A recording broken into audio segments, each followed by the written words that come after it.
Hi, everyone. Welcome to the Cristo Rey Network Virtual College Fair. Thank you so much for joining us. We are really excited you are here. My name is Catherine, and I will be your facilitator for this session. Before we get started, we do have a few housekeeping items to note.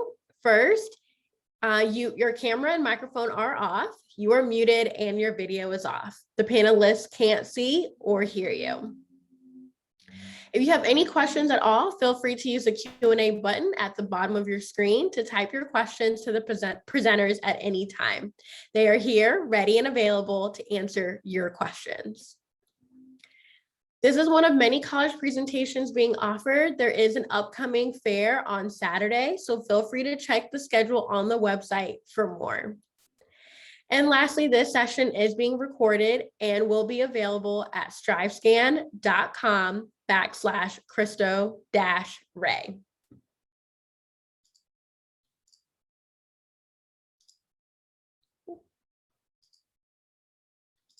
We are currently in session C1, where my mouse is circling at the moment. And this is also the same order of presentations. And so we will go ahead and get started with the first representative from the University of Notre Dame.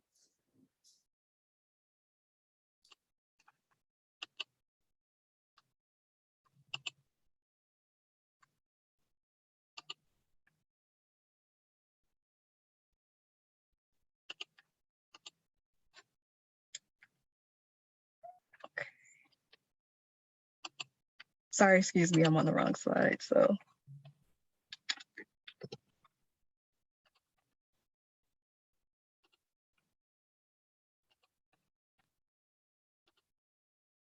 All right, there we go. Thank you, Catherine. And I'm happy to be here today. My name is Jennifer Pittman. I am an assistant director in the Office of Admissions for Notre Dame. So just a few things about Notre Dame.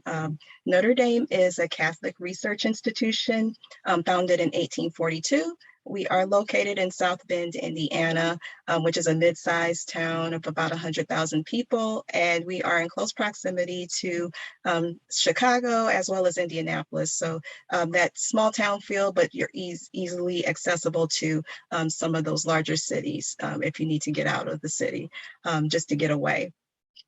So Notre Dame welcomes about 2,200 first-year students every year. We have a total undergraduate population of about 8,500 students, and then on top of that, about 4,000 graduate students that make up our collective student body. When the university was founded, the mission was that this would be one of the most powerful means for doing good in the country. And that's just what we've done. And over the years, we've expanded our footprint to be a global footprint, to being one of the most powerful means for doing good in this world. And so that's part of what makes us so unique. And we do this through cultivating the mind, the spirit, and the heart. So we have a tight-knit campus community. We have about 33 residence halls. They are not co-ed. Additionally, students are randomly assigned to their residence halls as well as to their roommates in the first year. There is no Greek life, and that's where that unique campus community comes into play. All of our residence halls have mascots, they have colors, they also have signature events that they all put on. You can see in this picture, one of our classes of first-year students all repping their colors and making that ND logo right there.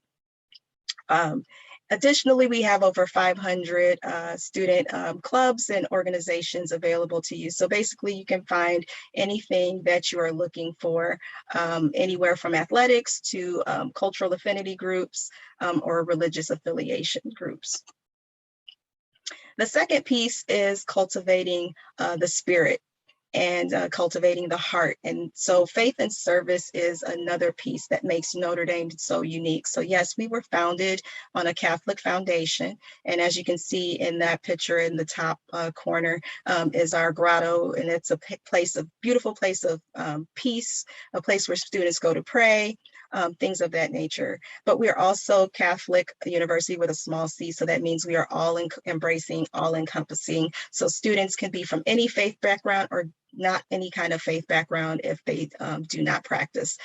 We are welcoming of all students. Service is also an important piece to who we are. So we typically have students who have that heart for others, a heart for service, making the world a better place. So about 80% of our students engage in some sort of service within their undergraduate years. Additionally, we cultivate the mind with our strong academic focus.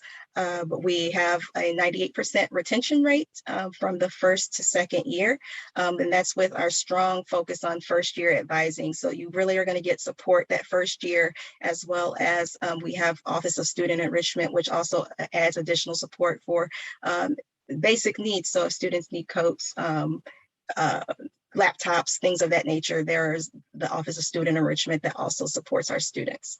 We also have a 95% graduation rate. So that's just a testament to that strong academic support. But then these students are graduating on time with robust undergraduate focused opportunities. So we have undergraduate research, as well as students studying abroad, and then engaging in internships and service. So it's just a robust support system that students have at their disposal. And then lastly, when you're looking at the outcomes about Notre Dame, we have a 98% placement rate, and that means within 6 months of graduating, our students know exactly what that next step is going to be. So if that is going directly into the workforce, if they're going on to graduate school, military service, you name it, they know where they're going within 6 months. So that's a great statistic that we have. We also have over 250 alumni clubs worldwide. So that's alumni support is a very, very unique aspect of our university. Our alumni love to give back, and they love to support any Notre Dame grads through the process. So anywhere you go in the world, you're going to have Notre Dame support. Additionally, we accept 3 types of applications. We accept the common application, the coalition application, as well as the QuestBridge applications. We have restricted early action with a November 1st deadline, and then our regular decision has a January 1st deadline. Our financial aid, it covers 100% of demonstrated financial need for students. So we are also need blind for students who are identified as domestic students. If you would like to engage with us, we have many virtual opportunities where you can engage with us for our tours, as well as information sessions. We are also accepting visitors on campus for those opportunities as well. You can visit us at admissions.nd.edu. Thank you. Awesome, thank you. The next representative is from Washington University in St. Louis. All right, well, hello everyone. I hope your evening is going well, and thanks for coming out and hearing about our institutions. I'm excited for y'all to learn more about WashU this evening. My name is Cyrus Nichols, and I'm the Deputy Director of Admissions at Washington University in St. Louis. Washington University is a medium-sized Research One institution located right in the heart of the country in St. Louis. A little bit about our area, our city, if you're not familiar with our campus. We are about 10 minutes south of the airport, so it's very easy to navigate to get to the airport if you need to. We're about 10 or 15, 12 minutes from our downtown area. You can see on the map there, with a lot of cool attractions downtown from from Major League Sports, hockey, baseball, a lot of food places to eat at our downtown and cool things to see. But what's really fascinating about our location is its proximity to Forest Park, and you'll see that in that green area on that screen there. Forest Park is one of the largest urban parks in America. It's even larger than Central Park in New York. Inside Forest Park, there are tons and tons of things for students to do, and a lot of those things are free.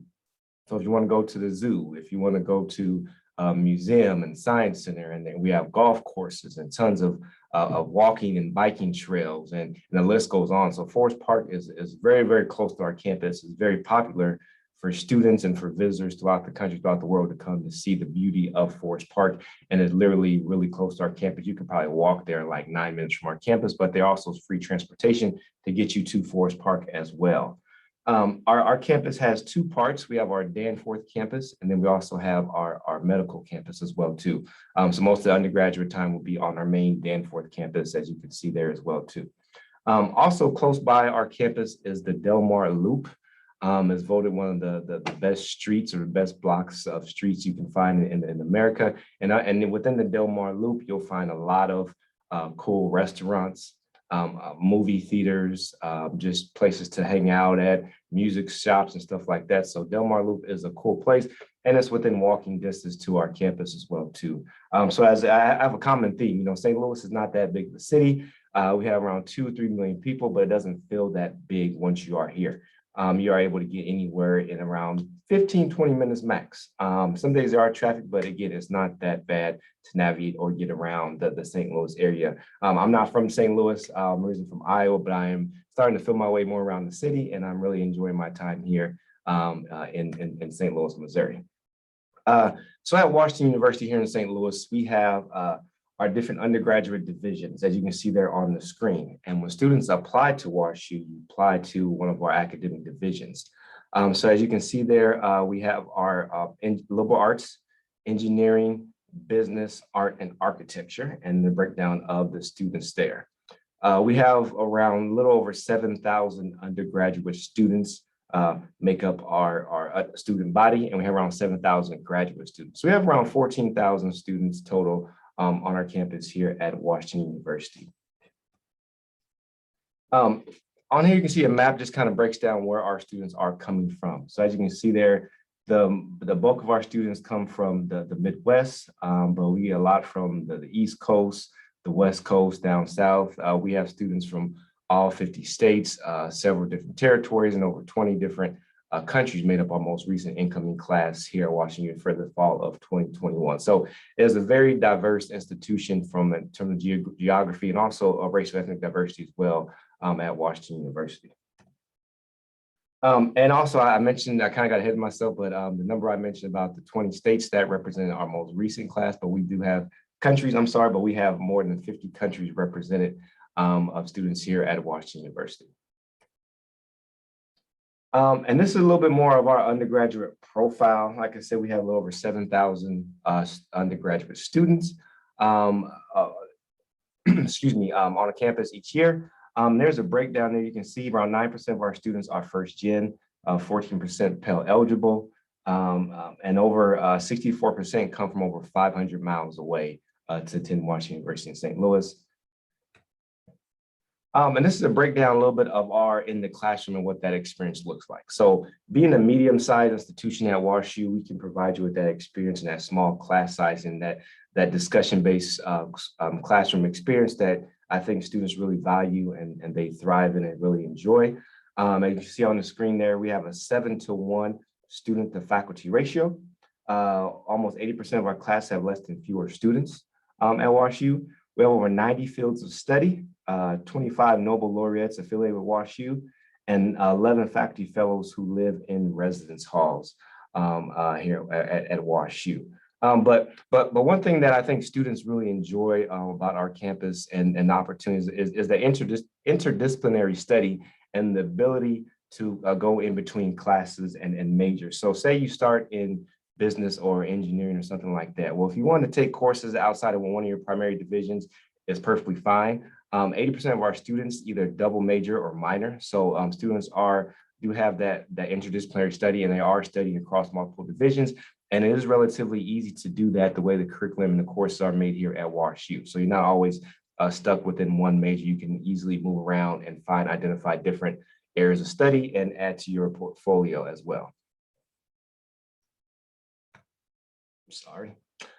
Study abroad. Study abroad, that is something that we have that's very robust, but one thing that we wish that it was pre-pandemic because we have tons of opportunities for students, but that has not opened back up yet. But once it does open back up, we can send you all over the world, almost every single continent, to study abroad in a wide variety of locations that we have. Students are encouraged and to start their own business. If you have some thoughts or ideas, you want to be an entrepreneur and start your own business, you can do that. We have a entrepreneurship program, an incubator program that allows you to start, develop, and take that business with you. And WashU does not retain any of the proprietary rights or anything with that. It is yours. You can take it with you, but we will support and assist you in that process of developing your business while you are at WashU as well. Getting involved is something that is a passion of students here at WashU. We have the Gephardt Institute for Civic Engagement that can identify areas on campus and the local community, other places where you can really get involved. A lot of our students get involved, and that is a common theme on our campus. And nearly 70% of students at WashU are involved in some type of service opportunity as well too. But there are many other ways to get involved in our community, both on and off campus, through like performing arts, Greek life, sports, religion, culture, and just so much more on our campus here. So definitely take a look at our website and you can find out a lot more about ways to get involved if you want to get involved on our campus. Student life, we have over 450 different student groups on our campus, and it's really relatively easy to create one. So if you are someone who, if you don't see it there and you want to start something and get some friends involved, there is a streamlined process, and it's not that difficult to start your own student group at WashU as well. But tons of stuff to get involved in, and there's something for everyone, regardless of what you like. We will have something for you that you can get involved in and enjoy. Fraternity Story Life makes up around 13% of the student body population here at WashU. We have a lot of cool traditions on our campus each and every year, and some of my favorite WashU traditions include WILD, W-I-L-D, which is a concert series in our quad that has attracted well-known artists like Childish Gambino and Chance the Rapper and Lizzo. Our student organization, our student orgs, we provide them with over $3.5 million of funding to do a lot of activities with students on throughout the year. So a lot of opportunities for students to host and bring in outside guest entertainment each and every year. WashU also hosts the 13 Carnival, which is the oldest and largest run carnival in the country as well too. And one more favorite tradition I have is called Duck in Donuts. Every first Friday of the month, we provide free donuts and free things for our students if you're interested, just kind of socializing and get some free stuff as well too. I know my time is getting short, so I will keep moving forward. But here on the screen there, it talks about our Career Center. We do have a Career Center that provides you opportunities for resume, creating jobs, internships, things like that, to kind of figure out what you want to do and how to get prepared for life after graduation. And those are some of the organizations or companies that hired our students as well too. And one of our things here at WashU, our philosophy is that we want to know every student by name and story. And we try to do that by really getting to know you throughout the application process and why you are here as well too. I won't spend much time there on the screen there, but this information you can find on the website about our overall numbers of enrolled students. On average, we enroll about 1,800 students a year on our campus. And this year we received a record number of applications, around 33,000, a 20% increase from the previous year as well too. You can apply via Common App, Coalition App, and QuestBridge, and you can see the different deadlines there on your screen. And then one more thing before I go, financial aid, we do meet 100% demonstrated need. And we have some excellent no loan packages for students with family income are less than $75,000 less annually as well too. And then the final thing I want to mention before I'm scrolling through the screen here is that we just announced that we are no longer considering demonstrated interests throughout the admissions process. So when you apply, in the past we have done that, but we no longer consider demonstrated interest in our application process. So Catherine, sorry we're a little long. Thank you all. Hope you enjoyed and got some good information. Sorry I had to talk so fast. I had so much to cover, but there's the ways to connect with us there. And we hope that you reach out to us if you have any questions. So have a good evening. Great. Thank you so much. We really appreciate it. Just a friendly reminder that if you have any questions at all, to feel free to submit those questions through the Q&A button. Any question at all for our representatives, you can submit them there regarding the college application process, or if you have a specific question for an institution, you can submit, again, those questions through the Q&A button. Our next representative is from Case Western Reserve University. All right. Well, good evening. It is great to be with you. And I have to commend all of you who chose to attend this session tonight. You clearly picked the best one. You've got 4 terrific universities to hear from. And so well done on that. So I'm going to talk about, obviously, Case Western Reserve. My name is Bob McCullen, the Dean of Admission at Case Western Reserve University. But I'm really excited that you're here and that you're learning about these different institutions, really some wonderful choices. And of course, while naturally you picked the best session of all, there are so many wonderful schools to explore and to learn about. And so well done on getting this journey going. So first, we are Case Western Reserve University. That is a really long name, and it's kind of a mouthful. It actually doesn't really fit so well on the sweatshirt. So, but there's a reason for that, and the reason is that we were 2 separate institutions that came together about 54, 55 years ago. And so one was the Case Institute of Technology. That was the engineering school. It was named after a fellow by the name of Leonard Case Jr. And the other side was Western Reserve College. Was not named after somebody with the last name of Western Reserve, but actually this part of Ohio was the Western Reserve land settlement for the colony of Connecticut, basically. So liberal arts college merged with an engineering school. We like all of it, and so we didn't want to cleave any of it off. And so that's why we have such a long name. But why that matters to you today is that we are an institution relatively medium-sized, a little over 5,500 undergraduate students, with a wide range of academic programs. So within the school, there are 4 schools and colleges. There's a College of Arts and Sciences, which includes things like arts, humanities, social sciences, math and natural science. There's a School of Management, there's a School of Engineering, and there's a School of Nursing. One of the things that's a little bit different is that when you apply to Case Western Reserve University, we'll admit you through a single door to all of these programs. So that does a couple important things for you.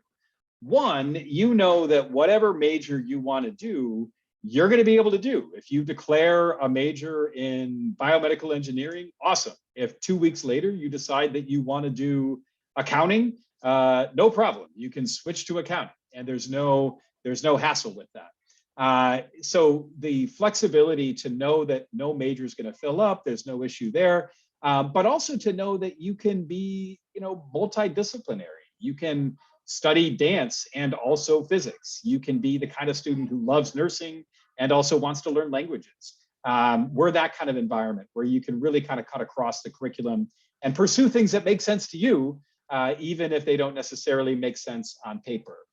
So that kind of flexibility across the undergraduate experience is something that our students really enjoy and really value. We have this kind of thing that we don't just print on the bottom of our materials, but it's kind of the philosophy of what it means to be at a research university, and certainly that is who we are at Case Western Reserve. This idea that what you're learning and where you're going is about creating the world that will exist in the future. It's about moving beyond what we know and really imagining what that future could look like, and then figuring out how to get there.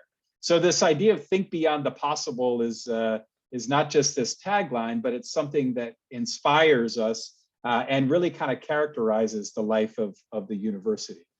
Here's a little bit of an illustration of that. So being a research university, when you hear that, what that means is that those schools are really engaged in the creation of new knowledge. Our faculty, our students, every day are wrestling with big problems, big questions, and trying to figure out how to answer those questions, trying to develop new technologies, trying to imagine what new universes might look like and studying them, trying to understand how cultures and societies work within one another and with one another. Case Western Reserve is number 17 for funded research. And number 13 for commercializing our research. So being able to actually turn some of that research into business and entrepreneurship opportunities.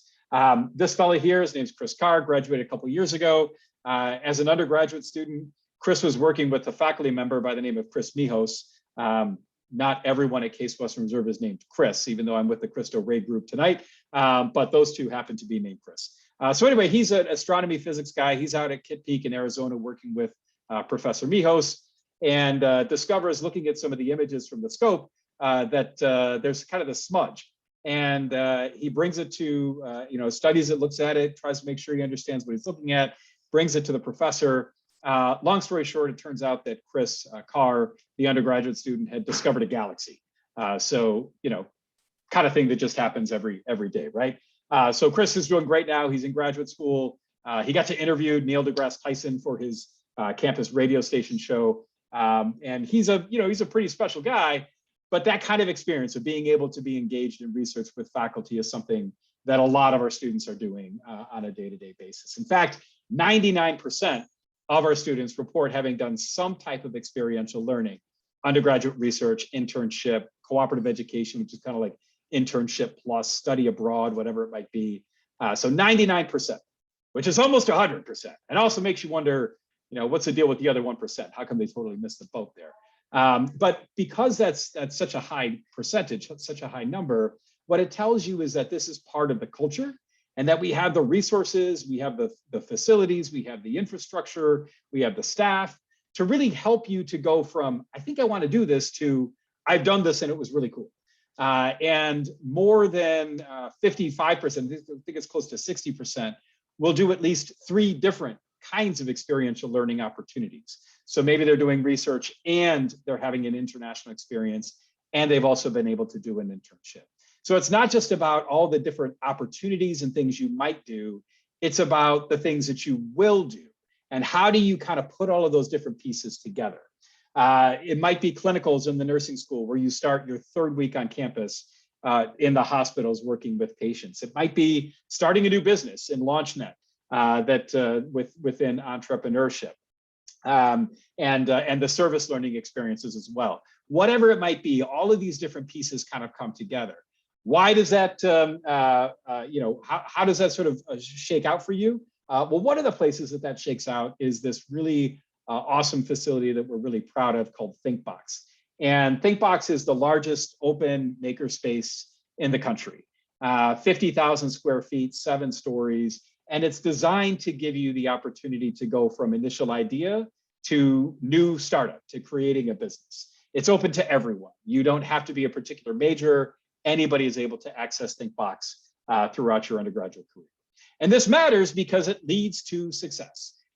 When you go to college, probably you want to maybe get a job afterward, or maybe you want to go to graduate school. And that's what our students are doing. And it's because they've had such great experiences as an undergraduate to really kind of shape their pathway and shape their career. I love Cleveland. It is one of my favorite places in the world. Cleveland is home to a number of large corporations. This is important to you because where you might want to do an internship or you might want to have experience. So places like, if you like duct tape, which I love duct tape, it's the headquarters are over on the west side of Cleveland. There's a NASA research facility over by the airport here in Cleveland. So lots of opportunity there. But Cleveland is also a great place for recreation and culture. The Cleveland Guardians will be playing next summer, the Rock and Roll Hall of Fame, and so forth. And then the last thing I'll mention real quick is that our neighborhood of University Circle is 1 square mile that is the most culturally dense neighborhood in the known universe. Within that square mile is the Cleveland Museum of Art, the Natural History Museum, Cleveland Botanical Gardens, and also major healthcare institutions. So the Cleveland Clinic, which is one of the top hospitals in the world, the largest VA in the Midwest, and university hospitals right across the street from us. So great place if you're interested in health sciences, great place to get sick, but a lot of great opportunities right within our neighborhood. So I hope to answer some questions for you later on tonight. And again, well done on picking this session. Great. Thank you so much. So much great information so far that's been shared. But I look forward to introducing our last, but certainly not least, representative from Colgate University. You're on mute. Hello, how is everyone this evening? Thanks for staying with us as we wrap up our last session here. And as we go through these 4 presenters last night, we're going to continue to head a little bit more to the east, and we're going to continue to get just a little bit smaller in student population size. But there's definitely a theme among all of our institutions with this wonderful combination and elements of liberal arts experience, breadth of education, and a focus on undergraduate research. So I'm here tonight to introduce you to Colgate University, which is located in Hamilton, New York. And Colgate represents the best of a research university and a liberal arts college rolled into one. We have a really interesting position in higher education, being a liberal arts university. As I mentioned, we are a tad bit smaller than some of the institutions presented tonight, but we still boast just over 3,000 undergraduates on our campus in Hamilton, New York, with 56 diverse academic majors and a dozen unique minors, and nearly 200 different clubs and organizations for our students to be a part of. We take a lot of great pride also, as many of the other institutions here tonight, in the diversity of our student body. We are bringing together students from truly every corner of the United States, over 70 different countries, and celebrate just incredible diversity with about 25% of our student population, domestic students of color, and an additional 18% of our students, either dual citizens or international students, coming together in our rural college town in upstate New York. So that is one piece that is a little bit different than some of my peers presenting this evening, is our location is in a more rural location, with the focus really being on a powerful, ambitious, and driven campus community. One of the hallmarks of our education is that we are going to be focused on a world-class academic quality at a very, very personal level. So Colgate, as I mentioned, combination of liberal arts and a research university, we offer many elements of a much larger institution, with undergraduate research being conducted by over 80% of our undergraduate students. We have just one master's program. It's a master's in teaching. In addition, we have Division I athletics, big school spirit and energy there, with the breadth of majors. But at the heart of it all, we are the best of a liberal arts institution with a very personal approach and wonderful academic experience. Student to faculty ratio is just 9-to-1. Our average class size is just 18 students. We do not use teaching assistants in any part of our program. And our retention rate hovers anywhere from 94 to 96% as we're looking at retaining those first years and having them really successfully come through the Colgate experience. The heart of our success of it as an institution is very much in our community location in a small town in upstate New York, and the strength of the Colgate community that comes from being a fully residential campus. We guarantee and require living on campus for a full 4 years. We do allow our seniors by lottery to live off campus in our local community, which results in about 92% of our students living in Colgate housing. That is going to be the base and strength of Colgate's student spirit, coming from a very robust and energized campus community. We like to say that it is those experiences in our residence halls and living learning experience on our campus in a college town community that creates the strength of the undergraduate experience at Colgate. But it's not just 4 years. Our students then turn into very dedicated and loyal Colgate alumni. We are 35,000 strong, and they play a very pivotal role in providing career opportunities, career mentorships, and experiences for our undergraduate students. The real hallmark of Colgate's personality is about an incredible balance between our students being passionate about learning and scholarship in the classroom, high level ambition and drive among our students, but balanced so beautifully with extracurricular pursuits that really define the Colgate spirit of the overall student body and our alumni network. As I referenced earlier, we love the fact that we are a small school with Division I athletics. We are also a campus community that is about reaching every corner of national and international platforms for our students. So that is going to be through presentations, presentation in undergraduate research. It's going to be our, renowned debate team competing both internationally and domestically, and a very strong off-campus study experience with semester-based programs where nearly 2/3 of our students will spend time off campus, really supporting the focus of Colgate's main mission of our education, which is to develop culturally competent and globally minded citizens. You're going to see that at every corner, we're about making sure that our students are developing the skills that they need for life after Colgate. We have an incredible group of colleges here tonight as we're all boasting outstanding placement statistics. We are looking even in the year of COVID here. These are our 2020 statistics when many of the world was going into a more refined and quiet meaning of life. We were still able to have 94% of our Colgate students 6 months after graduation be in that first time job within 6 to 9 months of graduation, or graduate school, or fellowships, or commitment to service. We are graduating over 90% of our students in a 4-year timeline, and we're able to do that by developing incredible opportunities for internship, practical learning that complements many aspects of our experience. The one thing that's a bit different about the Colgate experience than what you might have heard from other colleges this evening is being in a rural community. We focus our calendar on a fall semester in town, on campus, a spring semester on campus, and we utilize that summer months where students have the ability to travel to various parts of the US and the world to really have that be the focus of their practical internship and their experiences. Colgate, being in our college town community, is really known as one of the friendliest towns in America. And if you spend any time here, you would absolutely know that.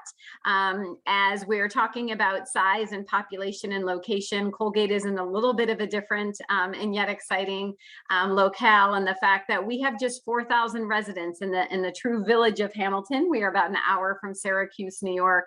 That is our closest airport. But we are a place where our students and our faculty and administrators are living in a really incredible college town community, sharing not only the academic and social experiences, but cultural and relationship building during their 4 years while they're there at Colgate. Just this past year in June, we launched the Colgate Commitment, which is a recommitment from Colgate about access and affordability in higher education. As you can see here in this brief slide, Colgate did institute no loans for families at certain income bands just a few years ago. We've raised that band to up to $150,000. If a family's income is $150,000 or less, they're eligible for no loans within their financial aid package.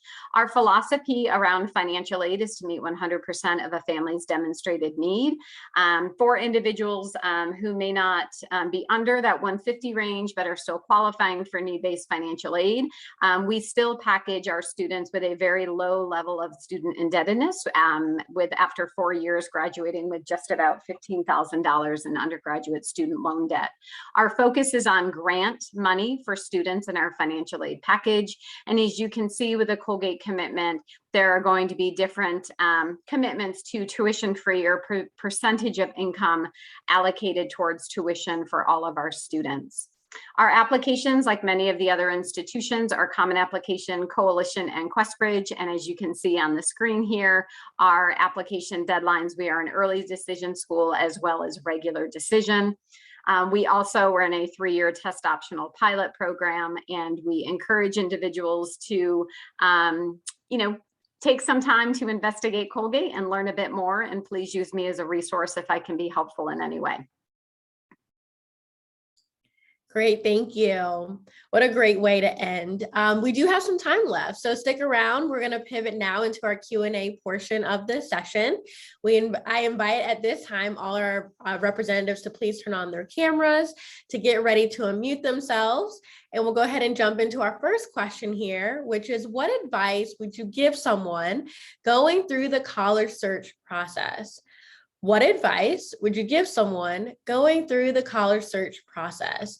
And we'll go ahead and get started in the same order in which you all presented in.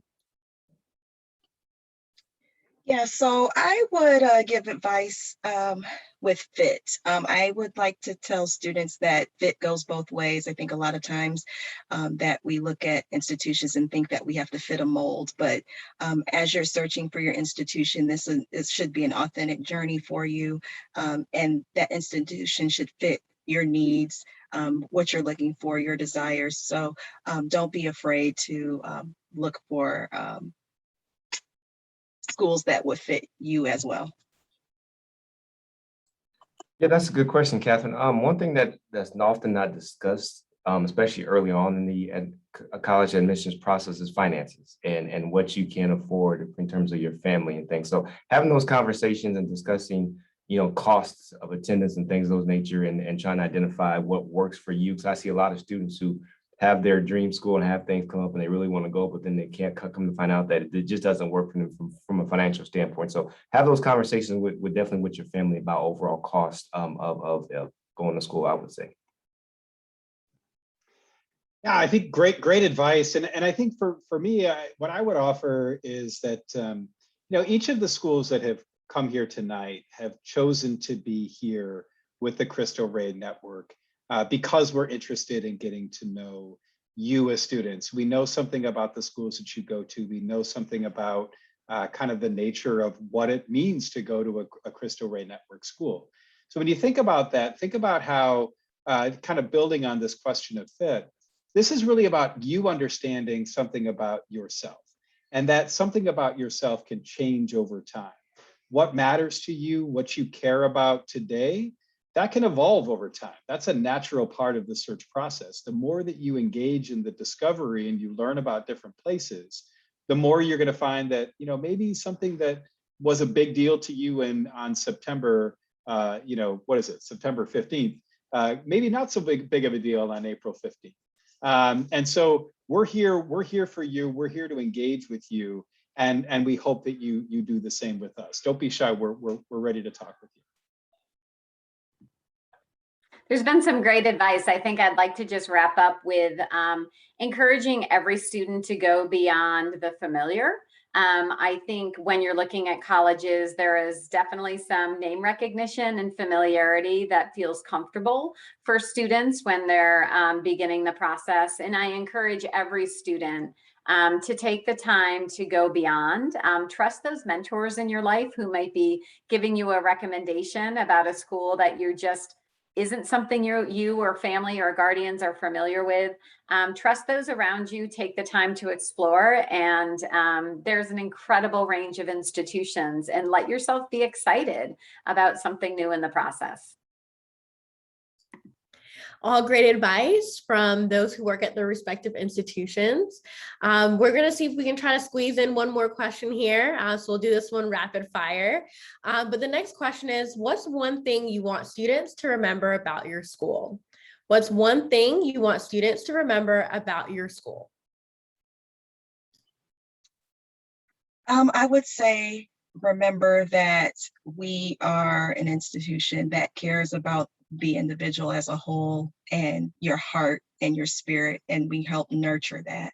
That we're just really just wholesome and ready for students who are ready to come in there and be a force for good.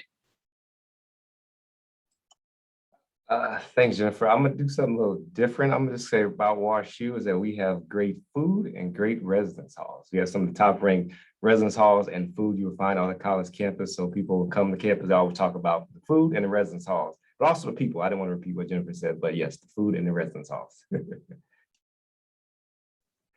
I would say that Case Western Reserve is really good at getting you ready for the next step in your life.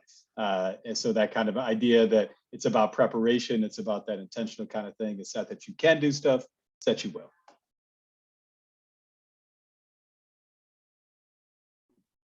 To type an answer as well. So sorry about that.